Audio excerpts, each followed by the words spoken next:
আপনারা জানেন যে ফ্যাসিস্ট হাসিনার অন্যতম আরেকজন ফ্যাসিস্ট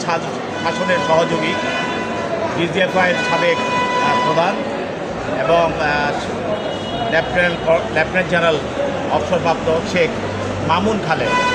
তাকে একটি হত্যা মামলায় তদন্তকারী কর্মকর্তা ইতিপূর্বে 5 দিনের রিমান্ড নিয়েছিলেন এবং 5 দিনে তাকে জিজ্ঞাসাবাদ করার পর আবার তাকে অধিকতর জিজ্ঞাসাবাদ করার জন্য আজকে বিজ্ঞ আদালতে উপস্থাপন করে 7 দিনের রিমান্ড বাড়তে থাকছে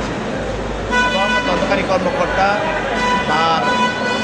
এই বক্তব্য বলেন যে এই আসামি সুকৌশলে অনেক ঘটনাকে এড়িয়ে যাচ্ছে এবং ইতিমধ্যে সে ফ্যাসিস্ট হাসিনার পরবর্তীতে ডিজিএফআইয়ের বা পরবর্তীতে শাসনের সময় তার সম্পৃক্ততা এবং আন্দোলনের সময় তার সম্পৃক্ততার কিছু তথ্য দিয়েছে, তবে অনেকগুলো তথ্য সে এখনও গোপন করে যাচ্ছে, যেটা তাকে জিজ্ঞাসা করা আরও বিশেষভাবে জিজ্ঞেস করার প্রয়োজন। সেই জন্য তদন্তকারী কর্মকর্তা এই 7 দিনের রিমান্ড প্রার্থনা করেছে।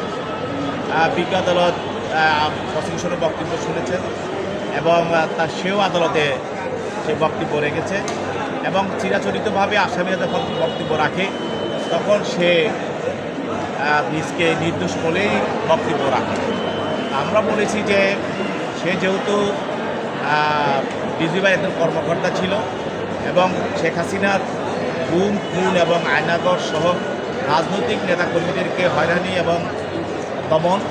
সব কিছুর সঙ্গে এবং শেখ হাসিনার ফ্যাসিস্ট শাসনটাকে যেভাবে কায়েম করে রাখা যায় সেই জন্য তার সহযোগিতা তারা করেছে, তাদেরকে শেখ হাসিনা ডিজিএফআইয়ের মতো একটা প্রতিষ্ঠানের